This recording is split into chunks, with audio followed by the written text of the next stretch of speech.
Уважаемые коллеги, вы видите, что западные страны предпринимают не только недружественные действия в отношении нашей страны в экономической сфере, я имею в виду нелегитимные санкции, о которых все хорошо знают, но высшие должностные лица ведущих стран НАТО допускают и агрессивные высказывания в адрес нашей страны. Поэтому приказываю министру обороны и начальнику генерального штаба перевести силы сдерживания российской армии в особый режим несения боевого дежурства.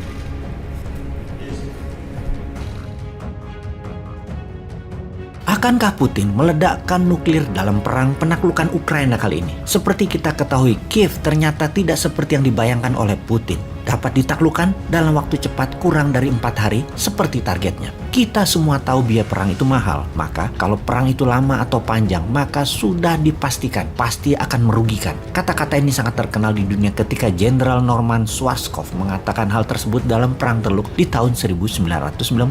Perang harus cepat selesai. Dalam menaklukkan Ukraina, target Putin ketika berbicara dengan Kepala Staf Gabungan Tentara Rusia, Jenderal Valery Gerasimov, dan Kepala Intelijen Rusia bahwa Rusia menarget menaklukkan atas pusat pemerintahan dan parlemen Ukraina dalam waktu 4 hari. Selanjutnya, menangkap serta mengganti Presiden Ukraina saat ini, Zelensky. Tentara Rusia terbukti dengan agresif sudah masuk sejauh 400 km dari perbatasan dengan langkah cepat. Dikawal roket-roket yang diluncurkan yang membunuh banyak rakyat sipil, juga dukungan serangan masif lewat udara. Kita bisa melihat video-video mengerikan di sosial media yang memperlihatkan roket-roket Rusia menghancurkan rumah, menghancurkan apartemen, dan menghancurkan tempat sipil lainnya. Inilah pembunuhan massal yang kita tidak inginkan pada saat perang terjadi.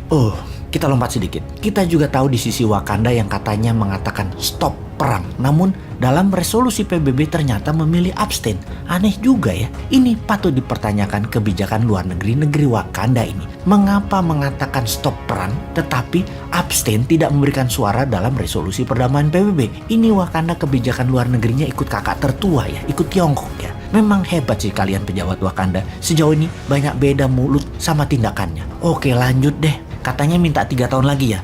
Monggo, silahkan. Kalau kita kaum New Mind memilih lebih baik mengingatkan apa yang akan terjadi di Ukraina, yaitu akankah dipakai atau diluncurkan hulu ledak nuklir itu? Kita tahu Rusia memiliki bom nuklir terbesar di dunia yang namanya Tsar Bomba yang memiliki daya ledak 50 megaton atau 50 juta ton. Daya ledaknya setara dengan 3.500 kali lebih besar dari ledakan Hiroshima. Rusia saat ini memiliki bom nuklir yang sedikit lebih kecil dari Tsar Bomba, yaitu Satan II, yang secara teknis rasanya tidak mungkin segila itu Putin akan ledakkan di Ukraina yang bisa membuat 10 juta manusia meninggal dan yang berefek 1000 kali lebih parah dari Chernobyl dalam jangka panjang. Namun Rusia punya 3.500 roket balistik berhulu ledak nuklir dan ada lebih dari 1.000 peluncur rudal balistik yang bisa menjangkau Eropa Barat. Rusia punya yang skala kecil yang akan memberikan efek gentar ke dunia dan mungkin saja dihajar ke Kiev.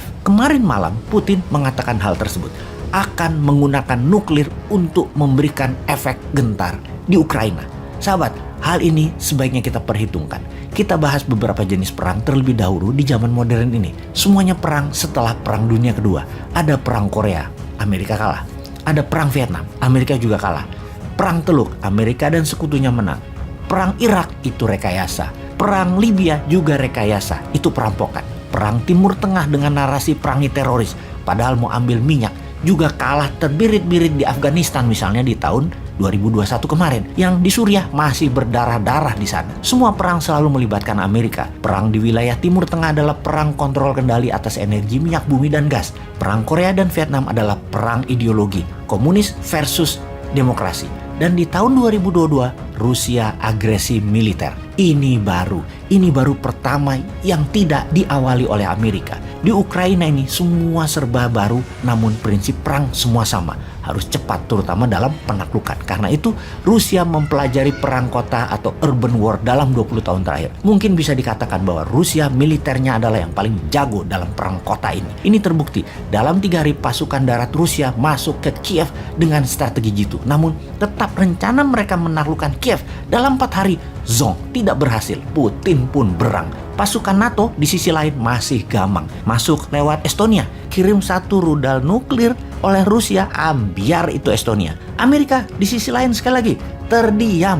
Kalau Tiongkok, negara ini belum terbukti ketangguhannya dalam tindakan militer. Tiongkok belum pernah perang dalam arti sesungguhnya. Perang dunia pertama, zonk. Perang dunia kedua, zonk. Tiongkok nggak ada. Masih tidak ada wakil Tiongkok atau Cina di perang dunia pertama dan kedua. Sekarang akankah Tiongkok bermain untuk menunjukkan kesuperpowerannya atau tidak sempat? Yang sampai kapanpun Tiongkok bukan menjadi negara superpower, tetapi hanya negara besar. Alangkah sia-sianya Tiongkok tidak ambil bagian untuk pamer kekuatan ketika perang Ukraina ini terjadi. Ternyata berlangsung dan selesai dengan cepat. Seperti ketika Irak taklukan Kuwait di Agustus 1990, yaitu kurang dari 7 hari ke depan, Kiev takluk, Ukraina diambil Rusia. Maka dunia bisa apa? Kembali ke pertanyaan awal, akankah Rusia meluncurkan rudal nuklirnya? Sepertinya tidak. Namun Kiev akan takluk dalam 7 hari ke depan. Kita buktikan.